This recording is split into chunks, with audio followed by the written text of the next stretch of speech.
They send these men off to war filled with their fake patriotism, king and country, straw hats and trumpets, and when they come back they have no use for them.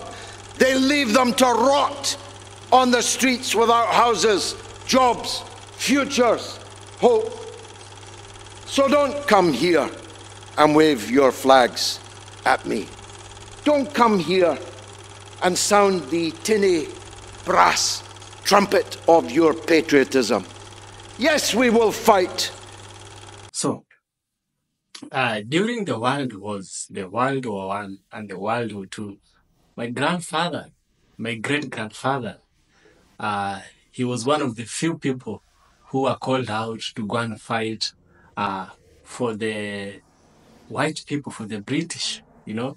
They were loaded into planes, taken all the way to England, and they fought so hard for the Europeans. My great-grandfather, he came back home with his shot, a khaki shot, his army shirt, his rifle which had a pointed knife, and his boots, after visiting and going to fight for the European people. Yes, and that was only grandfather. Over 2.5 million Africans, which was 1% of the African continent population, were involved directly or indirectly in the world wars. And so Africans were being involved in these wars because they had colonies. Remember the Berlin Conference? The Berlin Conference, the ghosts are still affecting us till today. Because of the Berlin Conference, Africa was like a reservoir for soldiers, for resources. If they felt like too many people of them were killed, they came to Africa to inject human labor, to inject soldiers to themselves. Now, somebody has risen up, somebody who is white, and this somebody is called George Galloway. George Galloway is speaking and is telling Africans, and is telling also the whole world, that people should not fight for kings or queens. People should not fight wars that don't belong to them. Don't fight wars that don't belong to you. Of course, we had the World War II and the World War I. We know which side won, and we know which side lost. Was it the... I even forgot those people who were fighting, you know? Now, what if one of your grandfathers fought for the Germans, and your another grandfather, because everyone has two grandfathers, fought for the British? What would have happened back then? What would have happened to you? Where do you stand, you know? So Tim Galloway, George Galloway is trying to bring the idea of people should not fight for wars that they don't belong in. And he's advising us to don't fight for kings or queens. Today we don't have kings or queens. We have governments. Russia the other day was offering free citizenship to Africans who would become soldiers to their country. Personally, I don't agree with this. It's just a way of creating enmity with somebody you should not even create enmity with. Now, I want us to watch this video, react to it, and then I'll give you my thoughts towards the end of the video, where we will have a critical analysis. Let's dive in and let's watch this video, and let's listen to the advice of George Galloway. Indeed, I would have been agitating to fight fascism in Spain 3 years before the Second World War, in 1936. Both of my grandfathers fought fascism under Montgomery, all the way from El Alamein to Monte Cassino. I'm a former boy soldier, Lance Bombardier, Royal Artillery, Battery 2, Army Cadet Force. I'm a former cadet in the Royal Marines at Poole in Dorset. I'm not a pacifist. In fact, I'll go 5 rounds with Tobias Elwood after the debate if he's up for it. And I'm twice his age.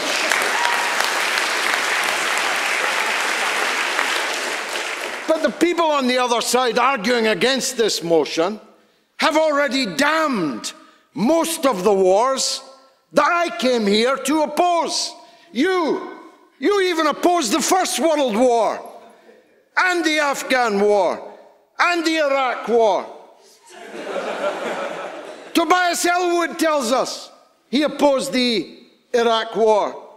I missed that when I was leading the fight against it. But I'm delighted that nowadays you cannot find anyone who will support these wars that our politicians gave us in this 21st century. You are quite wrong, yes. With successful military interventions such as in Kosovo and Sierra Leone, do you not agree that it is possible to have successful humanitarian military interventions? No, I don't agree with the intervention in either of those cases. A better case could have been made for the Falklands. An intervention I did support. Put that in your pipe and smoke it. Because that was a direct attack on British people, British citizens. And I supported it. But the examples you give are not good ones. I'm sorry I gave way to you. I'm not going to dwell on the king. It's just as well he's got a divine right to be king, because nobody would ever have picked him, least of all his own family. On this day, in 1649, on this day, the Rump Parliament, a better parliament than we have today, passed the following motion: the office of a king in this land is unnecessary, burdensome, and dangerous to the life and liberty and public interest of the people of this nation. I wish the Parliament would pass that motion today. I'm not going to dwell on the king, for it would be an absurdity, as has been acknowledged here, that because King Charles tells you you've got to go and fight and die in a war, you're going to do it. Utterly absurd. So let's turn to country. Who is the country? What is the country? Who are you going to fight for? Rishi Sunak? You upbraided the lack of height of my colleague. Have you seen Rishi Sunak? In fact, if you put Zelensky on Sunak's shoulders, you still wouldn't even get a Napoleon. These are small men.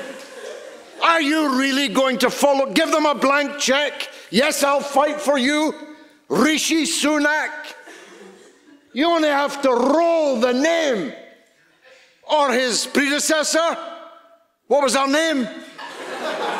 Liz Truss. Are you telling me that if Liz Truss said you had to go to war and die, you'd do it because she was the Prime Minister? Tony Blair. Tony Blair, yes, I knew you were an idiot from the sunglasses that you are wearing. Tony Blair, anyone? Tony Blair, anyone? Who caused the death of 1 million people and counting, who cascaded fanatic Islamist extremism around the world. You called them spores. The murder cult of ISIS, Al-Qaeda, the head-chopping throat cutters, the 1 million dead Iraqis, and you want to do it all again by signing a blank check to Tobias Ellwood? He told you, did you notice the word that the caveat that he slipped in for you? There's no conscription yet, he said. Did you notice it? He was on television less than 2 weeks ago calling for martial law to be introduced in this country, in which case I saw your lips move on Sky News. I saw your lips move on Sky News. And if we had martial law, we wouldn't be having this debate. and it might not be long before you can take off your fur hat and put on a tin one and go off to fight and die on the question of whether Kupiansk is on one side of a line when it's been in 4 different countries in the last 100 years. You ready to die for that? Because I'm not. And I'm not ready, for sure, to give a blank check to politicians to command my loyalty. My loyalty is to God, to my religion. I believe in St. Thomas Aquinas' concept of the just war. I'll fight in a just war. If somebody attacks us, I'll fight them, getting on in years as I am. I'll tell my son to go and fight them, all of my sons, all of my daughters, for a just cause. But you're not fighting for a just cause if you sign up to the concept that you will fight for king and country, because that's an unqualified commitment that you are making. My colleague was mocked for pointing out that there are circumstances in which, what does that bell mean, by the way? Some people have spoken for 20 minutes. She pointed out there are circumstances in which we would fight. Now, I saved this last bit for little Ben Wallace, who I was told was coming here tonight. And frankly, he's the only reason I'm here and he didn't show up. You're going to fight with what? With what? You said I'd attack Tommy Atkins. I never have. I attack the donkeys that Now, whatever George Galloway is saying is true. It might be that he's talking on the scale or on the perspective of a Briton in the matters of Britain, but his ideas transcend the boundaries. It transcends international waters, you know. Whatever he's saying is true. We shouldn't follow our leaders. Just because our leaders tell us, go and attack, we shouldn't just go and attack. We don't know what we are attacking. We don't know why we are attacking. A leaders just told us, go and attack, and that's what we do. Remember the Iraq War.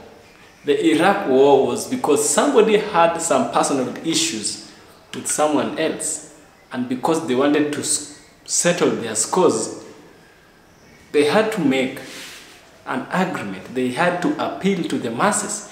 The masses had to agree to what they were going to do, you know.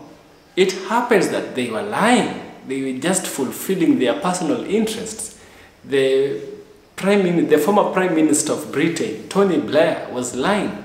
He just wanted to go and attack Saddam Hussein. He had personal issues with him. The thing which happened in Libya with Barack Obama and Tony Blair and those other people, these people had personal issues with Muammar Gaddafi. And they appealed to the masses. They made sure that these people looked bad. As I always say, if you want to kill a dog, give it a bad name. It's a proverb. It's out there, you know. Now, whatever George Galloway is telling us is, before you sign up for a war, know what you are fighting for. Don't fight because a leader sends you to go and fight. You might be fighting not something which is not a just war. We have just wars, wars that are there to serve justice, you know. And we have wars because a leader is having some differences. For instance, in Africa, we have these issues with the political parties. These political parties come together, they organize the young, energetic youth, and they tell them, we want you to go and burn a particular shop. We want you to go and steal someone's sheep.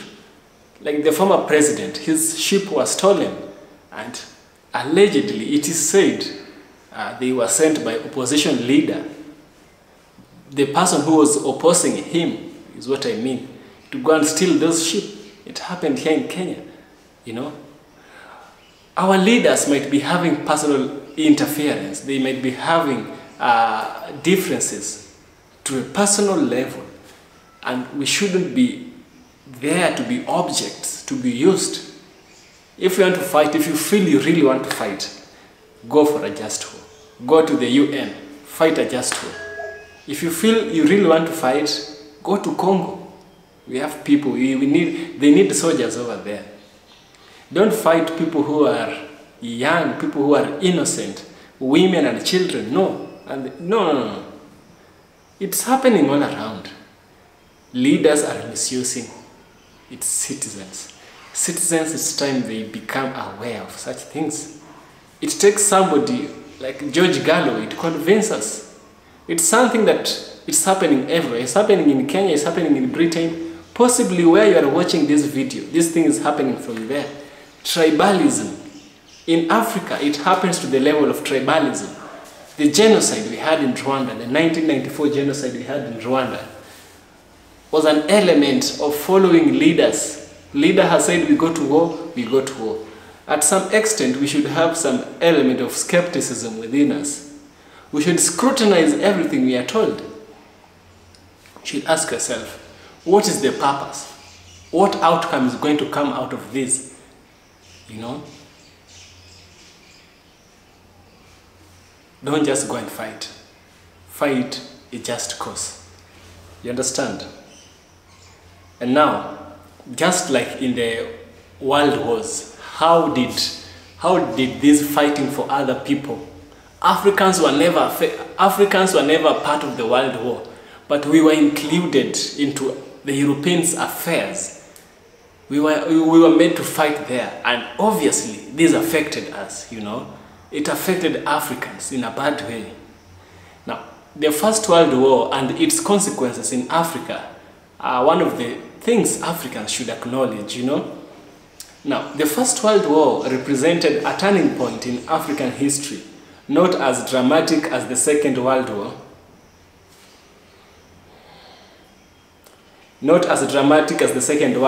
but nevertheless important in many areas. One of its most important legacies was the reordering of the map of Africa, roughly as it is today.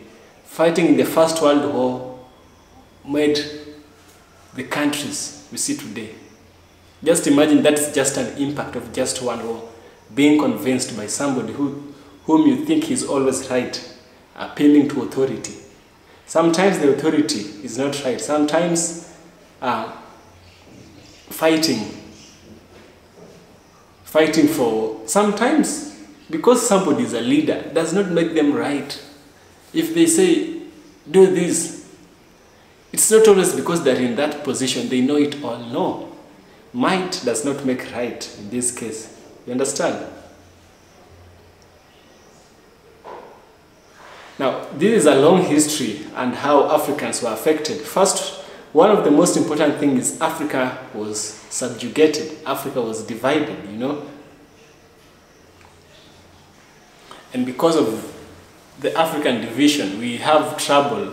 Africans are having problems traveling from one country to another. Africans need to pay a lot of money to visit a neighboring African country, which in the past, we could just walk over there and do our things and come back here. It's not like we're going to stay there, no. All these, when you come to think of it, were brought about by somebody who was on authority, and he managed to convince us that we need to fight a certain people. If we have to fight a certain people, we'll get some kind of benefit. This was a false benefit. There is no benefit in fighting somebody whom we are not related to. Putin is trying to convince Africans to be recruited in the Russian army, and then he offers them citizenship. What's that? I don't think it's right. I don't think it's right. I shouldn't fight somebody who has not literally made me wrong. I shouldn't just go and fight them. I don't have any issues with them. I don't have it. Just because you are some leader of a great country does not make you right with everything that you say. Yes. And that's the message of George Galloway. Yes. Remember, every thought should be put into skepticism. Remove all thoughts. Always doubt everything. Just doubt everything. And then try to search for the truth in everything that a leader tells you. Search for truth in everything that a leader tells you. If you find it comforting your conscience, if you find it legal with your morality, then it's okay. If it is illegal, it's not matching with your morality, there is something wrong with it. Fundamentally, you should leave that thing. Yeah, just leave it. Let them fight their own wars. Let them settle their differences by their own. What we can do is just bring peace, but not involved in violence. No, not being involved in whatever tangles or wrangles they have. We should just do the peacemaking. Yes, yes. So, I hope you enjoyed this video and you are able to share your thoughts, what you think about the speech that was given by George Galloway. If you like this video, kindly give it a thumbs up, subscribe, become a member of my Patreon, join my YouTube membership program. There's a lot to benefit. So see you in the next video where we'll have a critical analysis on the issues of Africa. See you in the next one.